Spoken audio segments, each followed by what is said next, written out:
The VOTE program includes 4 creative activities that help you synthesize and articulate what you've learned about the issues.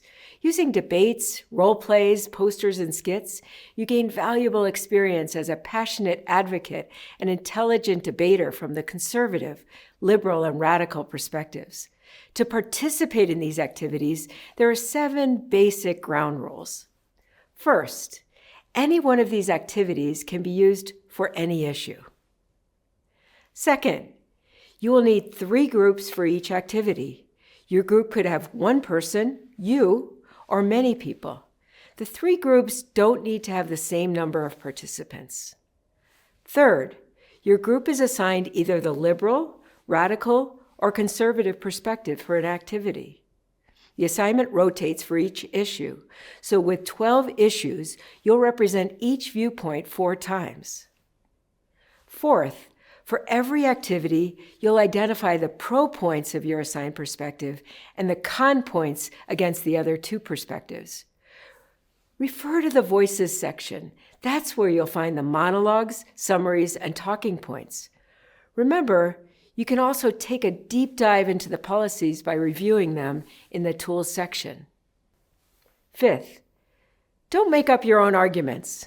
Later, you'll have opportunities to add your unique ideas to the conversation, but for now, you need to become well-versed in the carefully vetted arguments given in the Voices sections.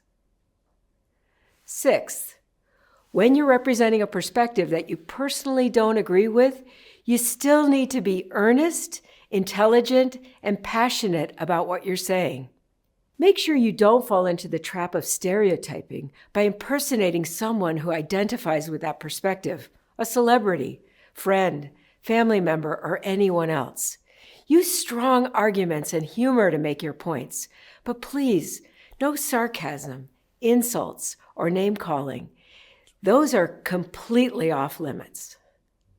Seventh, being an articulate spokesperson when you disagree with those ideas can be one of the most challenging aspects of the VOTE program, but it lets you gain a more profound and accurate understanding of other perspectives. When the going gets tough, look for at least 1 point that you can agree with, and then focus on that. Advocate for it in a wholehearted and authentic way. Do your best to break down your own barriers to open-mindedness. Okay, that's it. And now that you have the basic ground rules, let's take a look at each activity. The Vote Skit is your chance to steal the show. Your group writes and performs a short play, 5 minutes or less, from your assigned perspective. The skit prep form helps you to organize your ideas. First, you come up with a scenario. A successful scenario is memorable and keeps your audience's attention. For example, 2 friends are at a skate park and one breaks her arm. Now she needs medical care. Your skit should show how your assigned perspective can fix the problem, while the other 2 perspectives are completely wrong. You fill in the prep form by writing a synopsis of the storyline. Here's a start of one based on this scenario. 2 friends go to the Perspectives Hospital where they find 3 doors to 3 different healthcare systems. The radical, liberal, and conservative. Each door they walk through has a different outcome. After you write the whole storyline, you need to give your skit a title, write a list of characters, and finally, write the script. It is basically lines of dialogue assigned to each character, with notes for the actors when certain actions need to take place. Every member of your group needs to have at least 1 speaking line, so be sure you have enough parts. Skits tend to be more engaging when they include props and costumes, but these don't have to be elaborate. A hat, an ace bandage, and a hand-drawn sign will do. Also, your group should print out the script so everyone gets a copy. Your group may read from the scripts, but you should rehearse at least twice to make sure everyone knows their parts, and to make sure your skit is under 5 minutes. Now it's showtime. Remember to stay in character and say your part clearly. If you flub a line, laugh it off and try again. You don't need to give an Oscar-worthy performance, but you do need to stay in character so you can say your lines with conviction. The goal is to convince your audience that your assigned perspective has the best solution for this issue. Sometimes the best way to convey complex ideas is through images. The good news is you don't have to be a talented artist for the vote poster activity. Stick figures will work just fine. The most important thing is to make sure your poster concept shows a pro idea from your assigned perspective and con ideas for the other two perspectives. The poster prep form helps you to make sure you included all the necessary elements in your design. It's a good idea to draw a rough sketch first, and please know you'll draw the final poster by hand. Make sure the images and words are big enough and colorful enough for others to see and understand. Limit the words to no more than 12, and don't use copied images, clip art, AI-generated art, graphs, 6-core cubes, or technical terms. You'll need to write 3 short descriptions, 4 or 5 sentences each, explaining how your poster depicts the relevant pro and con points. Let's say you've been assigned to create a housing poster from the liberal perspective. Once you've drawn your poster, take a photo of it and paste it into the prep form. Then explain how it represents your assigned perspective and critiques the other two. For example, you might start your pro section by writing, "You see in this poster that liberal policies are the umbrella that protect us. The rain and clouds represent housing and security, and the umbrella represents a roof over our heads. With government, we get rent control, Section 8 vouchers, public housing, tax breaks, and more, so we can be sure that we'll have the housing we all need." Now, it's time to show off your clever poster idea by presenting it to an audience.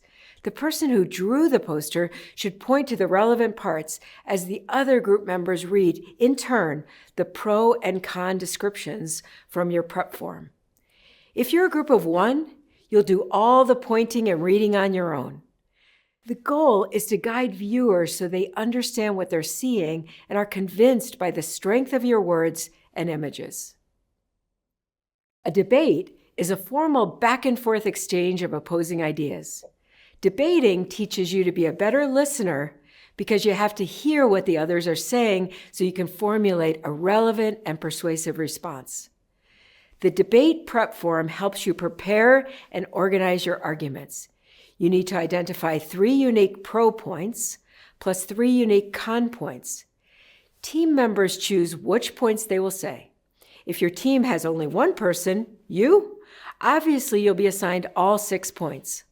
Of course, you can say even more if the opportunity arises. And if your team has more than 6 people, not everyone will be assigned a point from the prep form. In that case, they'll have to find an opportunity during the debate to make a relevant pro or con argument. As you fill in the debate prep form, you'll note that one of those 3 con points needs to critique both perspectives at the same time. So you should think about what they share in common. For example, if you're a conservative for the issue of income distribution, you might start by saying, what's wrong with both of your policies is that they both have too much government. Liberals, you want progressive taxes, but they end up preventing entrepreneurs from creating jobs. So we have more unemployment. And radicals, you're even worse because you want a universal basic income. That demotivates people from working hard, so the whole economy collapses. A vote debate lasts no more than 15 minutes. You're expected to make all 6 points that your team prepared. But remember, everyone needs to participate by making a relevant point, whether or not one was assigned to them from the prep form. When the debate starts, keep in mind that it's critically important to listen to what your opponents say so you can then offer a counter-argument that's relevant.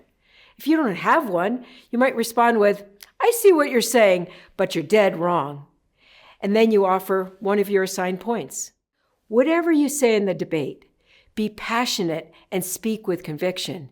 Even if you end up reading your points, slow down, make eye contact with the team you're addressing, and above all, be persuasive. That's the goal. Vote role plays are fast-paced, bantering exchanges of ideas that help you in real life, because when disagreements come up, you're usually in an informal environment. You're out for coffee, walking into a movie theater, or at a party. So you can't just start delivering monologues. No one wants to hear that. Instead, you need to get right to the point. Role plays give you a chance to practice this skill. The vote role play is called Breakfast with the Family. In this scenario, you're one of 3 family members sitting around the breakfast table. By family, we mean the people you're most comfortable around, the people you can be yourself with. The conversation starts with everyone responding to a cartoon they read in the morning news. Each family member is assigned a different perspective. The prep form helps you get into character. You'll write 3 unique pro statements and 3 unique con statements. Each one needs to reference the cartoon. Since the role play conversation will move fast and you won't have time to stop and read, you'll also prepare quick flashcard summaries of each of those statements. Then, when it's your turn at the breakfast table, you can glance at them and remember what you wanted to say. Filling in the prep form is straightforward, but please notice you're asked to highlight your flashcard points so they're easy to see. Here's an example of a description and a flashcard point.